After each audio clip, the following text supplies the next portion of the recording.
Fuck this manga.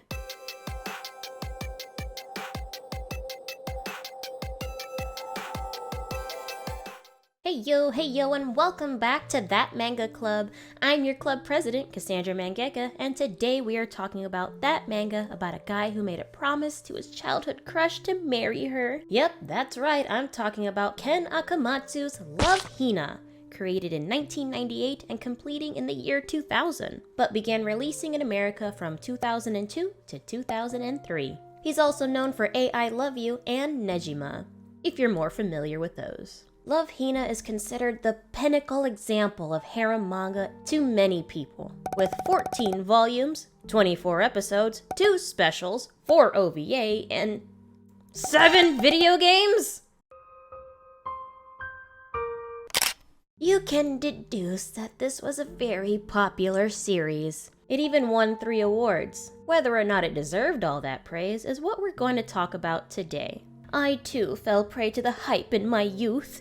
Middle school Kassandra didn't know any better during the peak of harem manga in the 2000s. If you're unfamiliar with harem manga, haha, noob. They are stories that usually revolve around a male, can be female, with multiple potential love interests. Not to be confused with a love triangle. I think you need at least like 3 bitches for it to be a harem. And oh, was Love Hina considered the peak. But it does nothing to earn that title. This manga is so repetitive and tries so hard to stretch out a concept that could have been half as long. They get stranded on an island like 3 times. It's ridiculous. Love Hina loosely has 7 girls. There's Toxic Prude, the Hooer, Jailbait, ambiguously foreign jailbait, the better choice, overly traditional, and pointless. And together they are known as the Cockblockers. They somehow always get in the way of the main character Kitaru, and a lot of the time it's on purpose. They are all selfish and blatantly get in each other's way with no regard for other people's feelings. They try to redeem them towards the end of the manga, but they're all still selfish. Even after Kitaru voices who he likes, they all act like he's obligated to return their feelings. This episode is going to be more spoiler heavy than usual, so if you wish to read the manga or watch the anime, come back later. Spoiler warning in effect. So again, our main character is Kitaru Urashima, when as a small child made a promise to his first love that they would get into Tokyo U and be happy together forever. Cut to the present, where he's a second-year ronin down on his luck with minimal chance of ever making it into any university. He's arrived at his grandmother's inn to ask to stay there while he tries to study for the exam. The place seems empty, so he decides to take a bath in the hot springs. This is where you get a glimpse of the humor and the dynamics of all the relationships between Kitaru and each girl, which I admit was a clever way to do it in one fell swoop, but the gag runs a little too long. It begins with Naru Segawa. Yep, that's her name. Entering the bathhouse and mistaking Kitaru for one of the other girls in the inn. Naru is nearsighted, but only when it's convenient for the plot. She realizes Kitaru is a man and screams for the others. This starts an overly long and exaggerated sequence of him running around in nothing but a tiny towel, bumping into each girl in the house, and we see the reaction to get to know them. This also hammers home how extremely unlucky Kitaru is. Bad stuff constantly happens around him, and people refuse to be understanding or sympathize. He even gets blamed for the wind blowing up a skirt. A lot. After all is said and done, Kitaru is labeled a panty-stealing pervert, and is told he can't stay at the inn because it's now a women's dorm. Some misunderstandings happen, and they think he's a Tokyo U student, and they decide to let him stay. Is Tokyo U people cool? So now you're thinking, okay, interesting tension device. He has to hide the fact that he's not a real student, and then try to get in before they find out. No, not at all. It gets found out almost immediately, and when they try to kick him out, they get a message from the grandmother stating he's now in charge of the inn, which I assume is to set the tone for how things just kind of end up working out somehow for him despite his bad luck. But I think that whole misunderstanding could have been skipped. They could have just had him saying he was summoned to the inn to take care of it while trying to study for university. Like, I get it, it was to give the girls a reason to really dislike him, but I think it was a weird execution. The girls of the dorm highly respect the grandmother, and they can't kick him out. So, they do everything in their power to make living there miserable for Kitaro, and get him to leave of his own choice. Throughout the manga, he slowly starts to win each of them over as he helps them grow as people and solve problems. But once each girl starts to like him, they become so selfish. Eventually, it's brought up that Naru might be the promised girl, and also Otohime. But he obviously starts developing feelings for Naru, and makes it well known. The other girls in the house act supportive for like 2 seconds, then blatantly try to steal him. They go through an arc of, no, I need to support Kitaro and Naru's feelings. Then the next chapter, they're back to trying to steal him.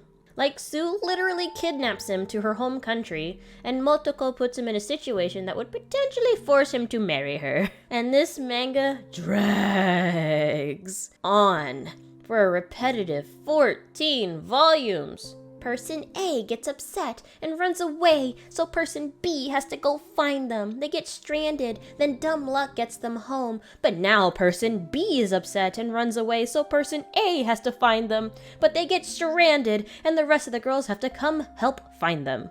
Like, that arc repeats at least 3 or 4 times in this series. It's ridiculous and makes this manga stretch so unnecessarily long. And all the progress between Naru and Kitaro is painfully and annoyingly slow. It's not like a, oh, will they get together?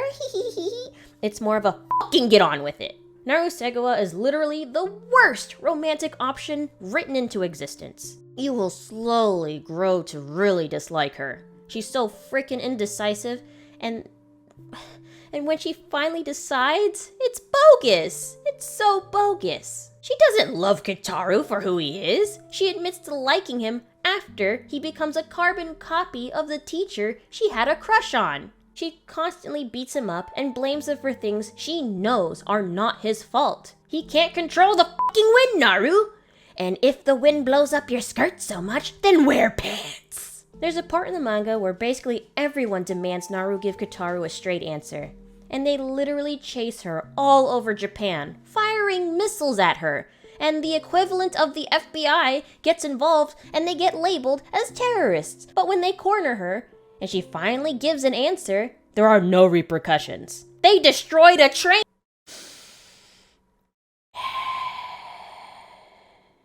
Like, it's meant to represent the internal struggle in her mind she's having to just answer this poor boy, and how hard it is, but you create all this chaos, and everything is just fine? Like, it's not an exaggeration. Every time Naru hits Kitaro through a wall, they acknowledge it. Wow, Kitaro's immortal. It's meant to be taken at face value. It's not an exaggeration. So where did the feds go, Ken? Huh? Where did they go? The gags in this manga get so monotonous. Characters trip over themselves over and over again. They get hit by cars out of nowhere at least like 5 times. I'm surprised no one got isekai'd.